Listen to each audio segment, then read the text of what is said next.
هذا بلاغ للناس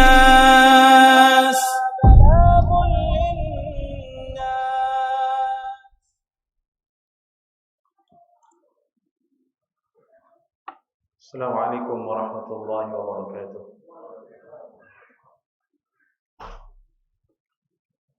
إن الحمد لله نحمده ونستعينه ونستغفره ونعوذ بالله من شرور أنفسنا ومن سيئات أعمالنا من يهده الله فلا مضل له ومن يضلله فلا هادي له أشهد أن لا إله إلا الله وحده لا شريك له وأشهد أن محمدا عبده ورسوله لا نبي ولا رسول بعده أما بعد.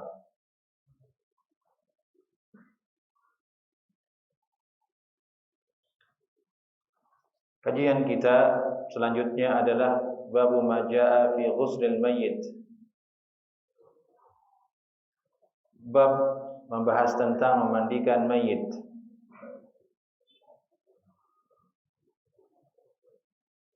Sebelum bab ini adalah bab tentang takbirul mayyit, mencium mayit. Kemudian sebelumnya lagi tentang sabar ketika mendapatkan musibah. Maka tentu selanjutnya bahasan yang cocok adalah tentang memandikan mayit itu sendiri. Munasabahnya sangat tepat. Dari itu Al-Imam At-Tirmidzi rahimahullahu ta'ala langsung saja beliau menyambung babnya dengan bab masalah ghuslil mayyit. Hadis ini dengan nomor 990. Qala haddatsana Ahmad bin Mani' qala haddatsana Hushayb qala akhbarana Khalid wa Mansur wa Hisham. Fa amma Khalid wa Hisham faqala an Muhammadin wa Hafsah. Wa qala Mansur an Muhammadin an Ummi Athiyyah.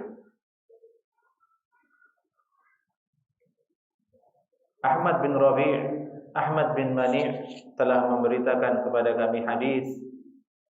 Beliau berkata qala haddatsana Hushayb telah mengabarkan kepada kami akan suatu hadis. Hushayb di sini nama lengkapnya adalah Hushayb bin Bashir bin Al-Qasim As-Silmi. Wafat pada tahun 183 Hijriah. Jadi masuk ke dalam tabaqat tabi'in atau at-tabi'in. Hushayb ini berkata Khalid dan Mansur dan Hisham. Ini ada 3 nama yang beliau sebutkan. Khalid, Mansur dan Hisham telah memberitakan kepada kami ini hadis. Kemudian beliau merinci, fa amma Khalid wa Hisham, adapun riwayat dari Khalid dan Hisham, mereka berdua berkata hadisnya saya dapatkan dari Muhammad wa Hafsah. Adapun Mansur dari Muhammad dari Ummu Athiyyah. Dari sini nampak kemudian perbedaan asal muasal riwayatnya.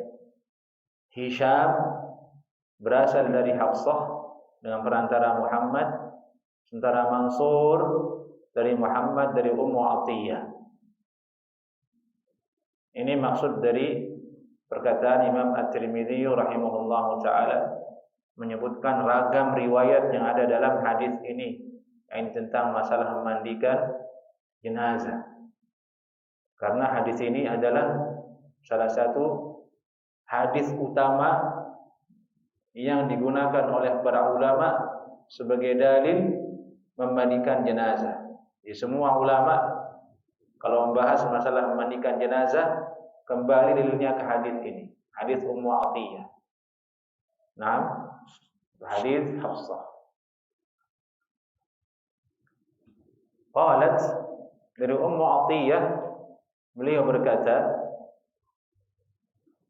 Jadi yang disebutkan oleh Imam At-Tirmidzi rahimahullahu taala di sini riwayat Mansur. Khalid dan Hisham disebutkan nanti di belakang.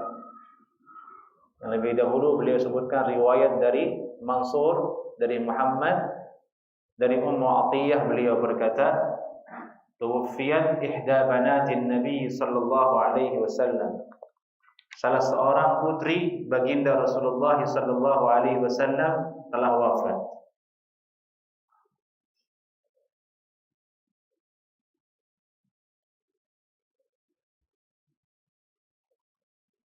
Menurut para ulama, hiya Zainab, zawju Abil As bin Rabi'. Beliau adalah Zainab, istrinya Abul As ibn Ar-Rabi', salah seorang putri Nabi sallallahu alaihi wasallam. Zainab ini dulu menikah dengan Abul As sebelum dakwah Islam menyebar. Kemudian setelah Nabi berdakwah, Zainab masuk Islam. Abul As belum masuk Islam, sehingga terjadi perpisahan ketika itu. Zainab ikut bersama Nabi sallallahu alaihi wasallam hijrah ke Madinah. Abul As tidak, terpisah. Kemudian setelah beberapa tahun kemudian pulanglah Abul As ke Madinah, masuk Islam. Kemudian dinikahkan lagi oleh Nabi sallallahu alaihi wasallam. Ini unik ceritanya ini. Dari cerita itu juga banyak masalah fikih yang dibahas oleh ulama.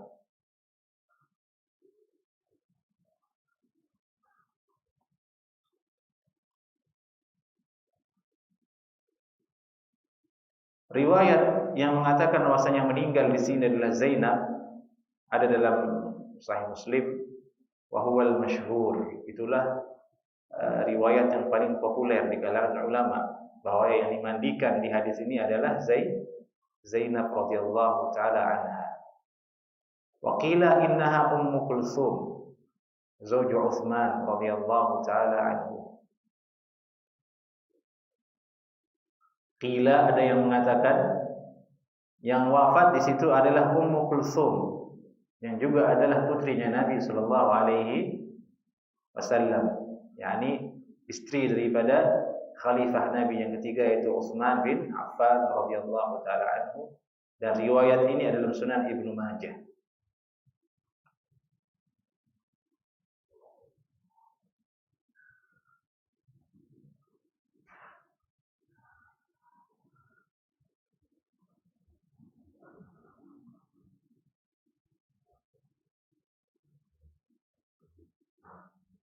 Berarti terjadi satu cerita, tokohnya berbeda. Ada yang mengatakan Zainab, ada yang mengatakan Ummu Kulsum. Bagaimana cara menyikapinya?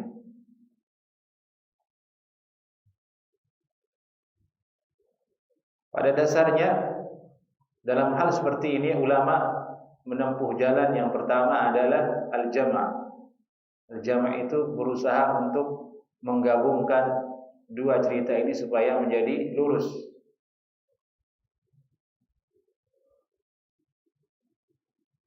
Dengan mengatakan bahwa Ummu Atiyah yang meriwayatkan hadis ini, memang beliau berdua sempat memandikan Zainab dan Ummu Kulsum di tempat yang berbeda. Karena diketahui Ummu Atiyah adalah sosok tokoh perempuan di zaman Nabi yang memang adalah ahli memandikan jenazah atau biasa memandikan jenazah. Ya layaknya kayak di kampung kan ada tukang mandi jenazah. Siapapun yang meninggal dia yang dipanggil, perempuan tersebut atau si bapak tersebut. Ummu Atiyah dikenal sebagai seperti itu. Artinya riwayat yang mengatakan dia adalah Zainab, kemudian mengatakan Ummu Kulsum, tidak kontradiksi kalau kita menggunakan metode jamak, menggabungkan. Ummu Atiyah berarti pernah memandikan keduanya. Tapi kalau tidak mungkin untuk digabungkan karena kisahnya hanya satu misalnya, seperti ada hadis ini, diambil langkah tarjih namanya. Tarjih itu diambil salah satu mana yang paling kuat, dieliminasi salah satu yang diambil yang paling kuat, itu tarjih. Dan ini metode yang ditempuh oleh ulama dalam semua masalah, dalam masalah riwayat hadis. Pertama, cerita itu atau hadis itu yang zahirnya kontradiksi satu dengan yang lain, dicarikan jalan supaya bisa digabung maknanya sehingga klop, tidak terjadi tabrakan. Ini namanya al-jama'. Kalau tidak memungkinkan untuk digabungkan maknanya supaya klop, pindah ke yang kedua, yaitu at-tarjih. Dengan cara mencoret salah satunya yang dimenangkan adalah satu. Di dalam konteks kita di sini, Ibnu Hajar rahimahullahu taala dalam Fathul Bari, beliau mengatakan fayumkinu tarjihu annaha Ummu Kulsum bimajihi min turuqin muta'addidah. Mungkin saja kita merajihkan riwayat ini bahwasanya yang kuat itu adalah yang meninggal adalah Ummu Kulsum, bukan Zainab, dengan alasan ada lebih banyak riwayat yang menyebutkan seperti itu. Ini kata Al-Hafiz Ibnu Hajar rahimahullahu taala.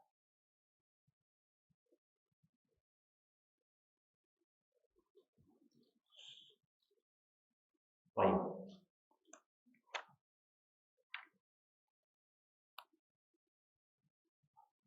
Sementara di riwayat yang kita baca tadi tidak disebut secara jelas oleh Ummu Atiyah siapa nama yang meninggal, hanya disebutkan salah satu putrinya Nabi SAW. Dan ini lebih ringan lagi, entah itu Zainab, entah itu Ummu Kulsum, tidak ada bedanya, dua-duanya putri Nabi SAW.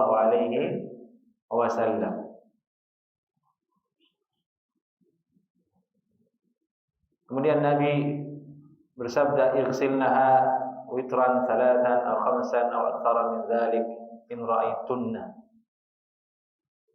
Mandikanlah dia, wahai kalian jamaah perempuan, wahai Ummu Atiyah. Jadi di sini yang memandikan langsung adalah bukan Nabi sallallahu alaihi wasallam, tapi Ummu Atiyah. Nabi hanya mengomandokan dari luar. Kalau beliau bapaknya sallallahu alaihi wasallam. Mandikan, jumlah kalian memandikan dia itu 3 kali. 3 kali mandi, 3 kali basuhan.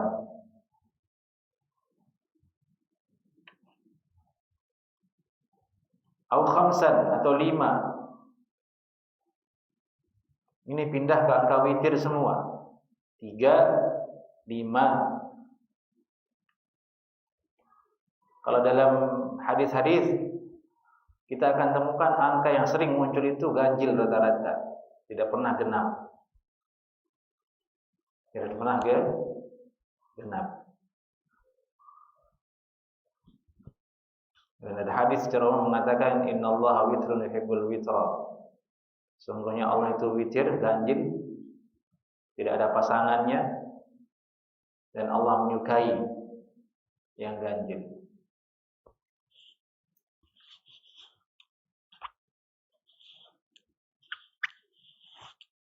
3 atau 5 atau aktsara min dzalik, atau lebih dari itu.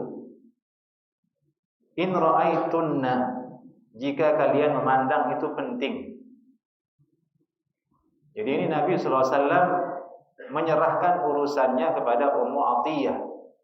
Jumlah 5 atau 3 tersebut kalau memang dibutuhkan menurut kalian yang memandikan, maka lakukan.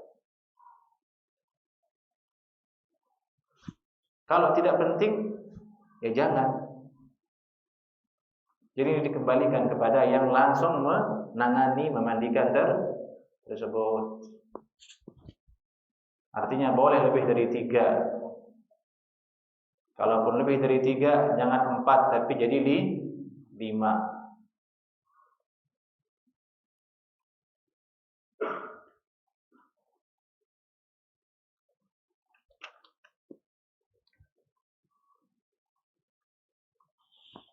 Di situ di bawah Imam At-Tirmidzi rahimahullahu taala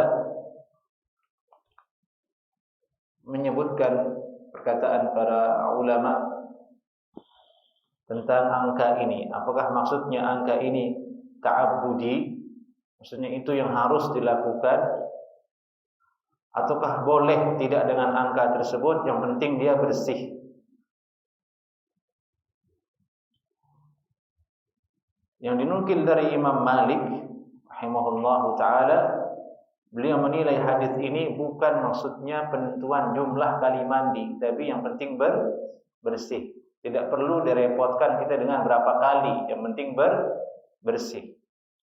Wa qala Malik bin Anas, "Laisa liruslil mayyit indana haddun muaqqatun." Menurut kami, kata Imam Malik rahimahullahu taala, memandikan mayit itu tidak ada batasannya secara tertentu. Apakah sekali, apakah 3 kali, apakah 5 kali, itu bukan yang diinginkan oleh Nabi sallallahu alaihi wasallam. Wa laysa lidzalika sifatun ma'lumah, dan tidak ada sifat tertentu ketika memandikan jenazah itu. Rinciannya tidak ada. Walakin yutahhar, yang penting dia dimandikan sampai bersih. Nah, ini mazhabnya Imam Malik, pendapat beliau simpel ini. Kalau seperti ini, siapa saja bisa memandikan jenazah, tidak perlu dia khawatir, tidak perlu dia takut salah. Karena sebagian kaum muslimin, salah satu penyebabnya mereka tidak mau maju memandikan jenazah karena takut salah. Padahal itu bukan sholat. Yang kita takut salah itu kalau sholat, takut salah atau tidak sah. Kalau baca Quran, ya itu kita takut salah baca. Memandikan perkaranya simpel. Tidak ada batasannya tertentu, tidak ada sifat tertentu. Walakin yutahhar. Mandikan saja, tapi bersih. Ini kayaknya cocok untuk kita ini. Biar lagi nggak ada sering dorong gitu. Ya mandiin aja gitu.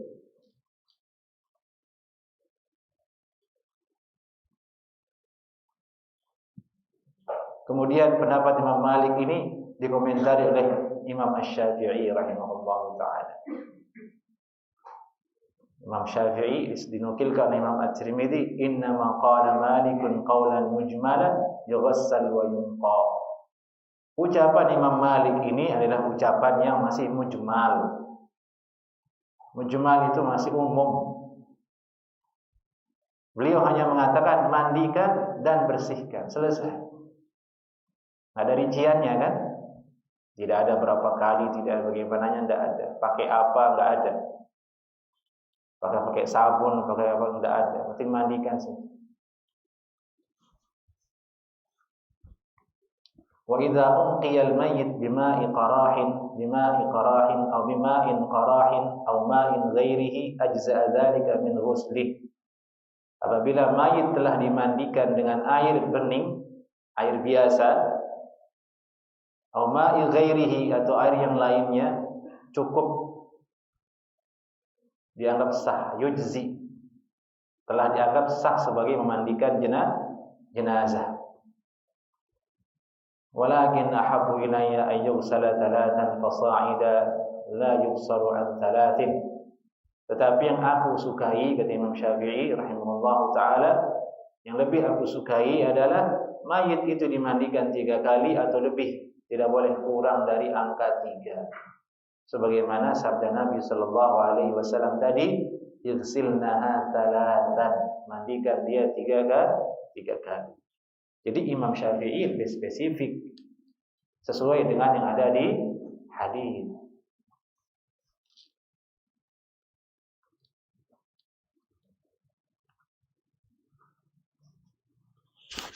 Nah, di situ ada pelajaran tentunya. Kapan saja ada hadis yang sahih yang kita bisa kembali kepadanya, wajib kita ambil. Bukan kemudian menyelisihi orang yang alim karena mengambil hadis adalah bentuk tidak sopan kepada orang alim, tidak. Dari sini Imam Syafi'i itu statusnya murid, Imam Malik itu gurunya.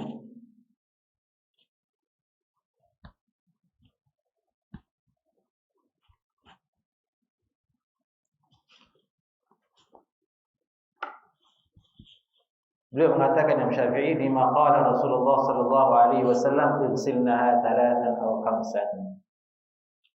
Karena sabda Nabi sallallahu alaihi wasallam, mandikanlah dia 3 kali atau 5. Menunjukkan bahwasanya itu perintah yang sunnah dari Nabi sallallahu alaihi wasallam.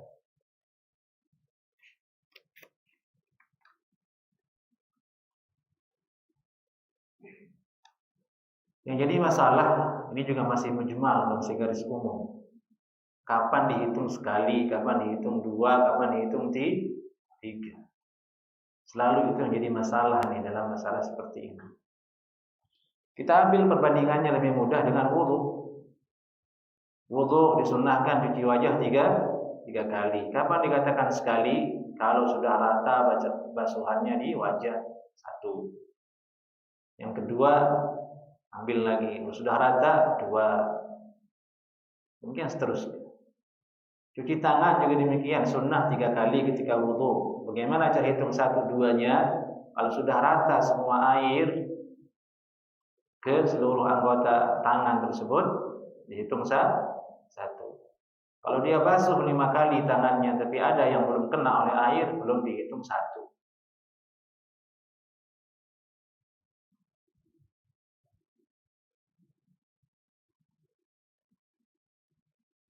Maka jenazah juga begitu. Dimandikan dulu sekali dengan bersih. Kalau sudah bersih, baru mulai untuk yang kedua. Ratakan airnya untuk yang kedua, dari ujung kepala sampai ujung kaki, sampai ketiak, dibolak-balik semuanya 2. Baru yang ketiga. Kalau yang ketiga kemudian ditemukan ada yang masih belum bersih, atau kemudian ada yang masih menetes dari lambung, dari pencernaan si jenazah, mandikan lagi sampai dia bersih.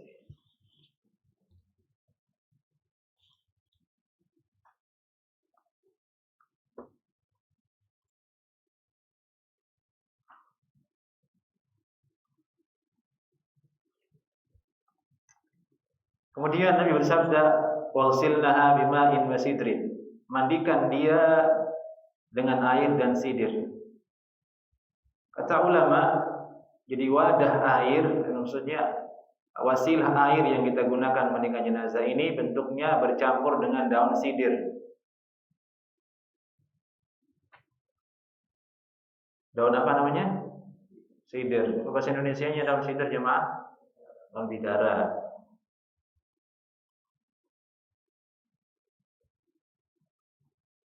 Ini dulu yang ada di zaman Nabi SAW, daun sidir, sabun belum ada. Pakai daun sidir, dicampur dengan daun sidir air tersebut, dan itu ada pada basuhan 1, 2, dan 3. Jadi bukan dengan air murni, dengan air sidir. Kalau tidak ada air sidir, kata ulama, sabun bisa menempati daun tersebut, karena tujuannya adalah untuk supaya bersih, supaya wangi, supaya suci badan jenazah tersebut. Berarti kita siapkan tuh ember. Kalau kita ingin mandikan jenazah, ember yang besar itu 3. Semuanya sudah siap dengan daun sidir. Ember pertama daun sidir, ember kedua daun sidir semuanya. 1 ember untuk 1 kali mandi, 1 ember untuk mandi yang kedua, ember yang ketiga untuk mandi yang ketiga. Ini cara yang simpel untuk memandikan. Kebanyakan yang tidak tahu dipakai selang mandiin motor. Antum kalau meninggal mau dimandiin pakai selang? Jamaah mau? Steve sekalian mau? Tidak mau antum. Kita disuruh hormati jenazah selayaknya dia masih hidup. kehormatan manusia itu ketika dia hidup dan mati sama. Dari itu disuruh tutup auratnya, disuruh jangan ceritakan aibnya ketika memandikan. Sama masih hidup. Ya kalau kita tidak rela dimandikan pakai steam itu ketika masih hidup, ketika mati pun jangan. Siapkan tuh ember, tiga besar-besar, daun sidir.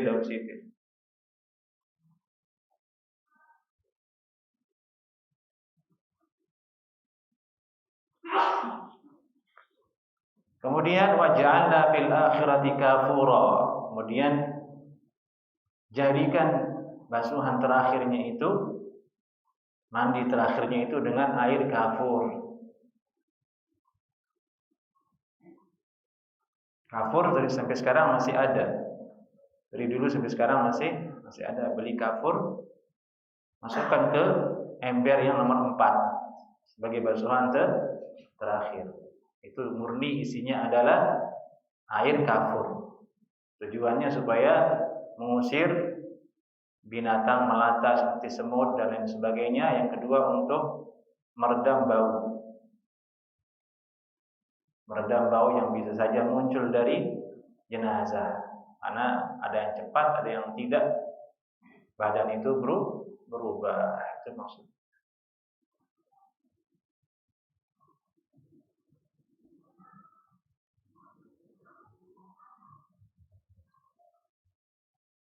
Fa'idha faraghtunna fa'adhinnani.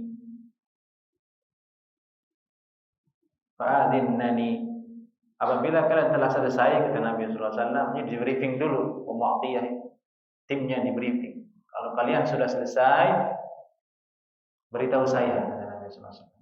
Fa'adhinnani, artinya beritahukan ke saya.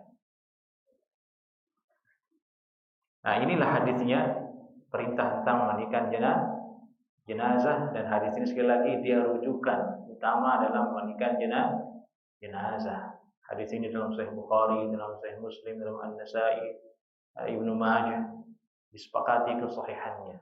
Dan ini adalah riwayat dalam Sunan At-Tirmidzi. Hadis Ummu Atiyah.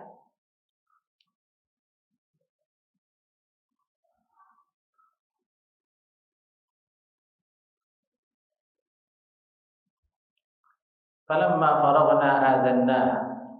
Kemudian ketika kami telah selesai memandikan jenazah tersebut, putrinya Nabi sallallahu alaihi wasallam, kata Ummu Atiyah, adzanna, kami sampaikan ke Nabi sallallahu alaihi wasallam, sudah selesai ya Rasulullah. Fa'alqa ilaina hiqwah. Nabi sallallahu alaihi wasallam kemudian memberikan kepada kami hiqwah. Hiqwah itu sarung, sejenis sarung.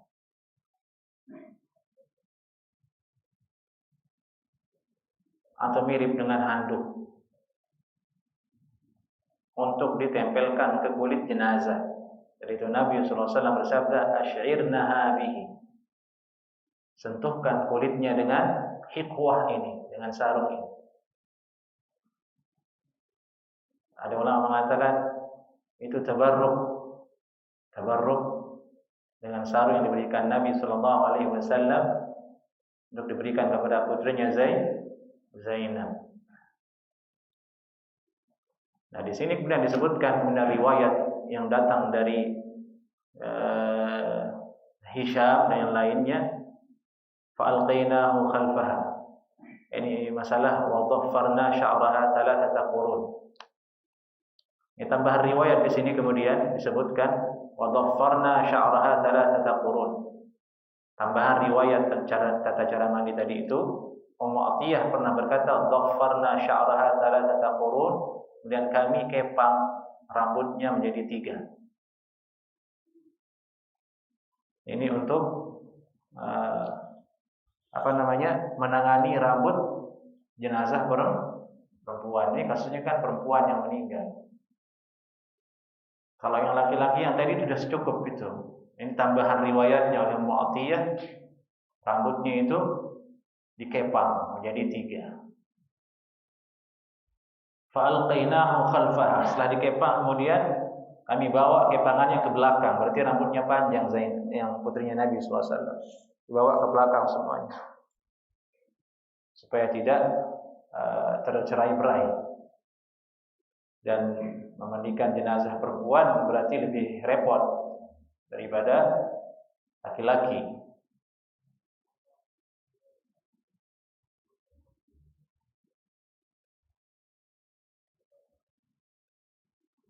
Riwayat lainnya menyebutkan wabda'na bimayaminiha wa mawadhi'il wudu. Mulailah kalian ketika memandikannya dengan bagian-bagian kanan. Ini yang tidak disebutkan tadi di atas, ini tambahan. Adabnya adalah ketika dimandikan mulai dengan ke kanan, bagian kanan, badan yang kanan, kepala bagian kanan, kaki bagian kanan, semuanya bagian kanan. Wa mawadhi'il wudu, dahulukan tempat-tempat berwudu, arti wajah lebih dulu. Ada yang mengatakan berkumur lebih dulu, kumurkan, bersihkan mulutnya, hidungnya, kemudian wajahnya, kemudian kepalanya, tangan, dan kaki. Ini bagian-bagian dianjurkan untuk dicuci lebih dulu ketika memandikan jenazah.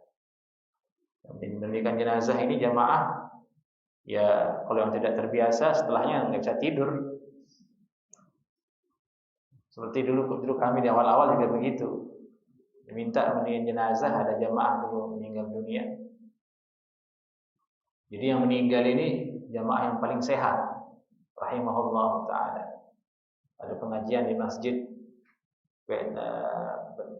As-Salam namanya di Sitrin BTR itu dulu.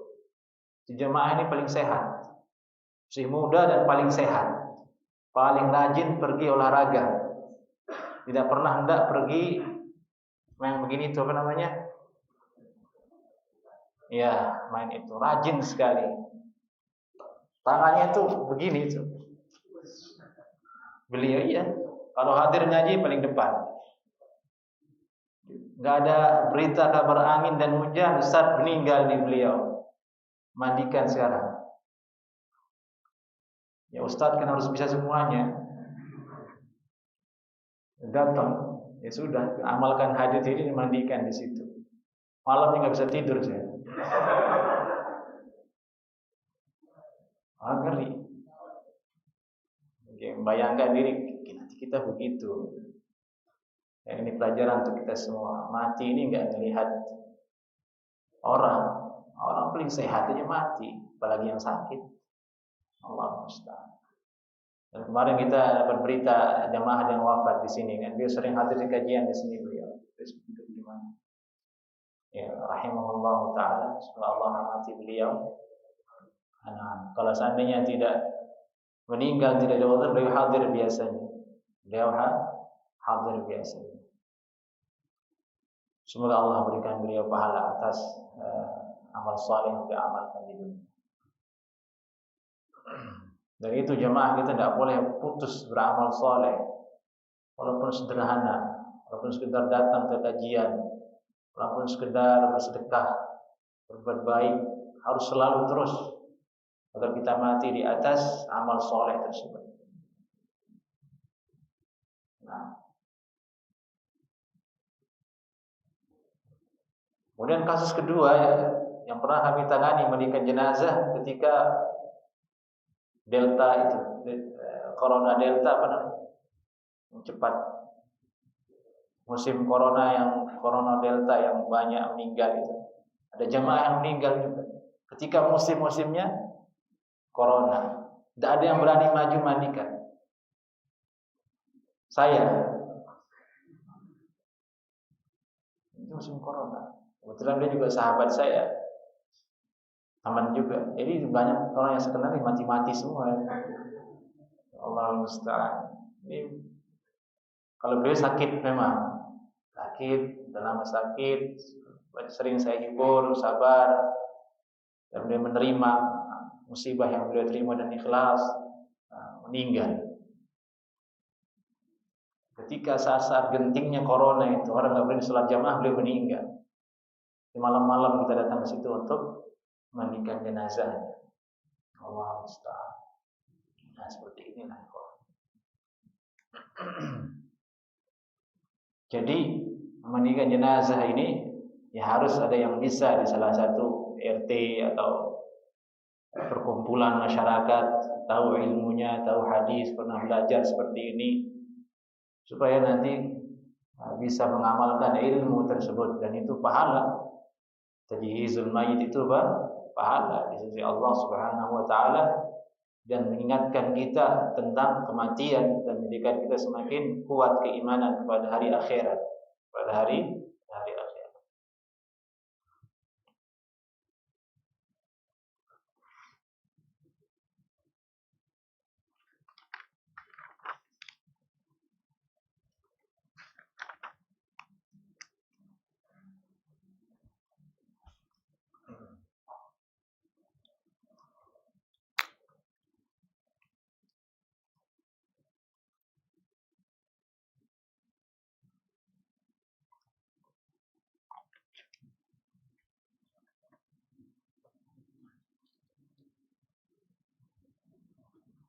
Kemudian bab berikutnya oleh Imam At-Tirmidzi rahimahullahu taala, bab ma jaa fil misk lil mayyit. Bab bahas tentang memberikan misik untuk mayit. Silakan azan dulu.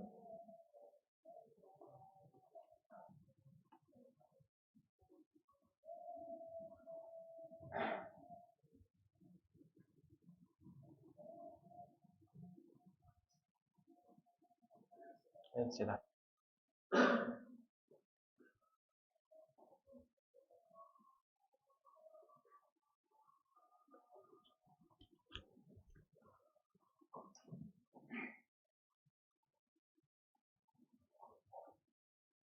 Baik. Bab ma jaa fil misk lil mayyit. Setelah membahas tentang bagaimana cara memandikan jenazah yang diajarkan oleh Nabi kita Muhammad sallallahu alaihi wasallam, maka Imam At-Tirmidzi mendatangkan bahasan tentang minyak wangi untuk diberikan kepada mayit. Dan ini salah satu prosesi pemandian dan pengurusan jenazah. Setelah dimandikan diberikan minyak wangi. Oleh karena itu beliau mendatangkan bab ma jaa fil misk lil mayyit. Tapi hadisnya kemudian, hadis yang didatangkan oleh Imam At-Tirmidzi bukanlah hadis tentang memberikan minyak wangi kepada mayit, tapi keutamaan minyak wangi saja. Yaitu hadis yang pertama di situ disebutkan, qala haddatsana Mahmud ibn Ghailan, qala haddatsana Abu Dawud wa Syababah, qala haddatsana Syu'bah an Khulaid bin Ja'far sami'a Aba Nadrah yuhadditsu an Abi Sa'id al-Khudri qala Rasulullah sallallahu alaihi wasallam atyabut tib al-misk. Ini hadisnya dari Abu Sa'id al-Khudri, dia berkata Rasulullah SAW bersabda, wewangian yang paling wangi adalah al-misk. Al-misk. Tidak disebut di situ ada mayit, ada apa? Tidak ada.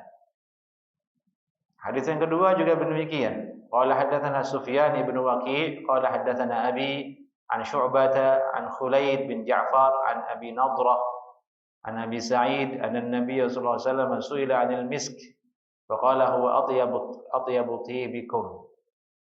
Dari Abu Sa'id al-Khudri, Nabi sallallahu alaihi wasallam ditanya tentang wewangian, tentang misik.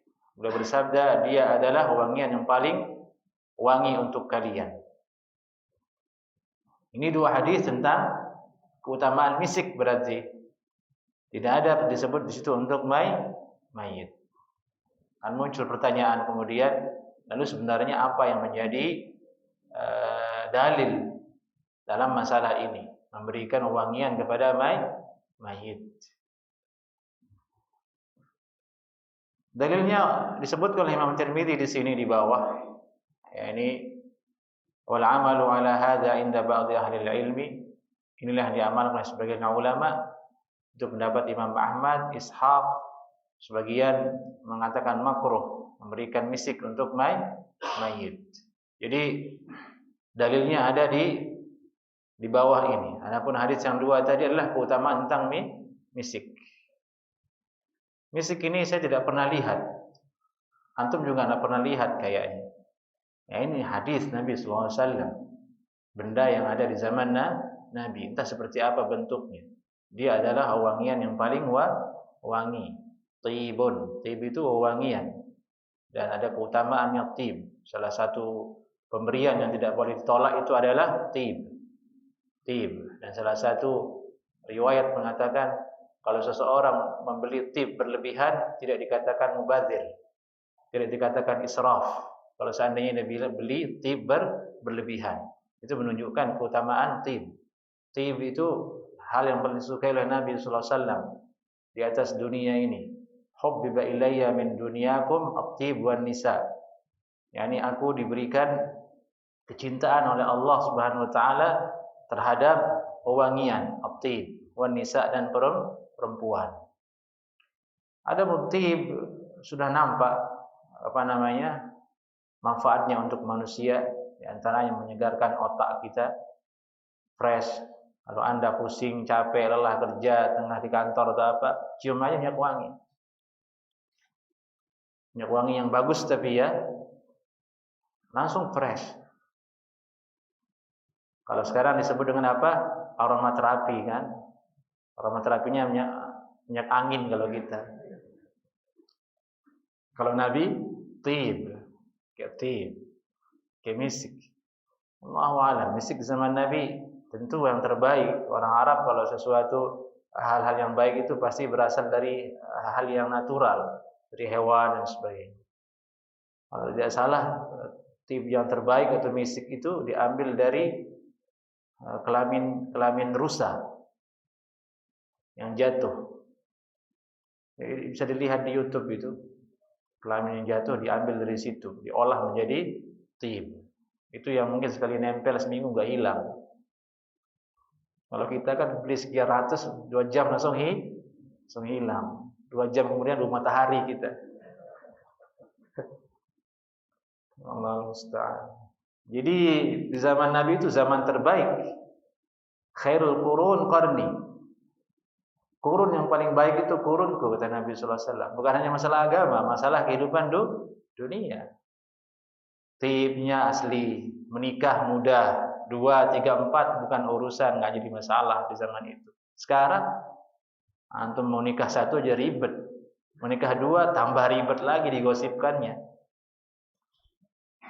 Lebih simpel di zaman Nabi, makanan mereka daging segar, mereka berburu. Mereka pengobatannya maju, ada hijamah, mereka tahu caranya dan dia kunci kesehatan. Ini the best semua, terbaik semua. Jadi jangan pernah bayangkan zaman Nabi itu zaman bahlak, zaman jadul, nggak ada apa-apa. Nggak mungkin kita, mungkin zaman yang abal-abal ini. Makanan kita nggak ada yang murni, semuanya pakai pengawet semua. Nabi sallallahu alaihi wasallam sikat gigi pakai siwak. Murni. Jadi tumbuhan yang bagus, segar. Enggak ada ceritanya Nabi sakit gigi makanya. Kitanya yang sakit gigi itu setelah muncul odol-odol itu tuh. Yang pakai untuk cuci baju kan. Tapi ya begitulah. Jadi jangan pernah membayangkan zaman Nabi itu zaman kolot. Salah, dan salah besar orang-orang yang bilang kadrun itu. Dia hanya membuat mereka diri sendiri malu terhadap peradaban yang ada di zaman Nabi sallallahu alaihi wasallam. Dan ini kalau ada tib sekarang zaman ini pasti mahal sekali. Contohnya tib yang laku di Indonesia itu kan kayu gaharu yang datang dari Indonesia. Itu dijualnya bagaimana? Kata teman yang pernah di situ, bisnis itu seperti emas per gram. Per gram dijual tuh kayu. Dan yang beli itu orang-orang kaya di sana. Untuk hari raya Idul Fitri, Idul Adha, acara tamu besar, baru dikeluarkan. Mewah, istimewa. Yang mungkin di zaman Nabi itu paling murah udah itu. Sallallahu alaihi wasallam. Nah, kemudian apa dalilnya? Di situ disebutkan oleh pensyarah kitab ini, di situ ada riwayat dalam Mustadrak Al-Hakim dari Abu Wa'il, beliau berkata, kana inda Ali radhiyallahu taala anhu miskun fa awsa ayuhannat bihi. Abu Wa'il berkata, di sisinya Ali bin Abi Thalib radhiyallahu taala anhu itu ada misik, ada minyak wangi misik, dan beliau berwasiat ayuhannat bihi, supaya dijadikan misiknya itu sebagai minyak wangi untuk dia kalau meninggal dunia. Yuhannat itu artinya ada hanut. Hanut itu seperti kapur barus disiram dengan minyak wangi misik itu, kemudian ditumbuk. Jadi bercampur itu kapur itu dengan minyak wangi, itu disebut dengan hanut. Setelah dia halus seperti pasir, itu yang disebar di kain kafan sebelum ditaruh jenazah itu di situ. Itu namanya yuhannat. Ditumbuk dulu itu kapur barus itu, kemudian ditumpahin itu misik. Setelah melebur seperti pasir, baru ditebar di atas kain kafan tersebut, baru jenazah dibawa ditaruh di situ. Itu namanya yuhannat namanya. Supaya wangi, supaya harum. Itu dalil yang menunjukkan disunnahkannya perkara ini. Dan riwayat ini disebutkan di situ Ali berkata huwa fadlu hanuti Rasulillah sallallahu alaihi wasallam. Itu sisa dari hanutnya Nabi sallallahu alaihi wasallam. Wasakata, dan ini Imam Hakim diam ketika meriwayatkan hadis ini, dan Imam An-Nawawi mengatakan isnaduhu hasan, sanadnya hasan. Ini yang menjadi dasar. Kemudian jenazah itu diberikan minyak wangi, hanut, ditaruhkan di kain kafannya. Nah, baik. Itu wasiat dari Ali bin Abi Thalib radhiyallahu taala anhu. Ada athar kemudian mengatakan ada juga yang berwasiat seperti itu. Beliau berkata, saya akan didatangi oleh makhluk yang tidak makan, tidak minum, tapi bisa mencium wangian. Itu malaikat. Jadi ingin wangi ketika datang malaikat. Dan ada hadis yang sahih menunjukkan hal itu. Bahwasanya al-malaikah tata'adza bima tata'adza bihi banu Adam. Malaikat itu tersakiti dengan apa-apa yang menjadikan manusia tersakiti. Dan itu kita disuruh untuk wangi, wangi. Taib. Jadi ini salah satu kesempurnaan mengurus jenazah. Siapkan hanut, minyak wangi. Beli yang bagus. Kalau kita masih hidup banyak harta, beli yang terbaik. Tidak apa-apa kita wasiatkan ke keluarga kita, nanti kalau saya mati pakai hanutnya ini. Saya sudah siapkan, beli yang the best. Itu yang kita bawa. Seperti itu. Babu ma jaa fil ghusli min ghuslil mayyit. Bahasan berikutnya adalah tentang bagaimana hukumnya mandi setelah memandikan jenazah. Tentu ini babnya tersambung, sudah sangat jelas sekali. Manakala seseorang selesai memandikan jenazah, dia sudah tahu cara memandikan jenazah, maka apakah dia harus mandi ataukah tidak setelah itu? Dari itu Imam At-Tirmidzi mendatangkan bahasan tersebut.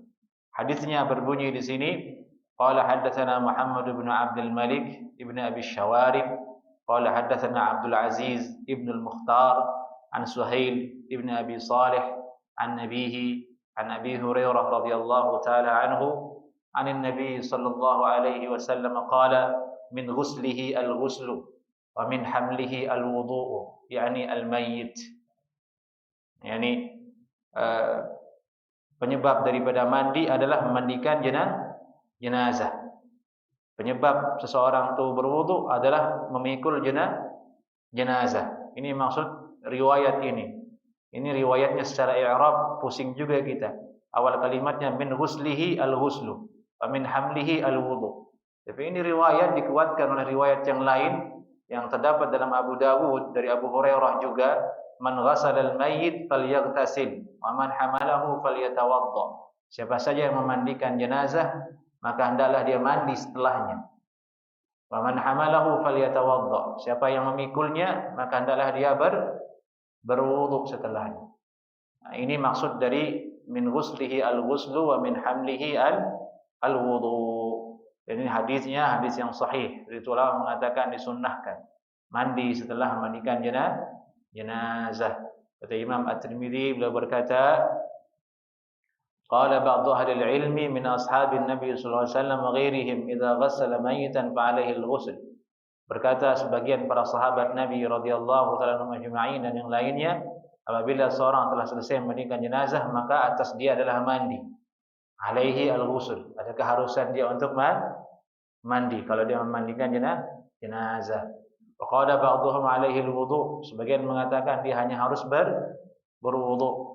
Imam Malik mengatakan astahib al-ghusla min ghuslil mayyit wala ara dzalika wajiban. Aku menyukai mandi setelah memandikan jenazah, tapi aku tidak memandangnya sebagai kewajiban. Demikian juga kata Imam Asy-Syafi'i rahimahullahu taala. Juga Imam Ahmad, beliau berkata man ghassala mayyitan arju alla yajiba alaihi al-ghusl.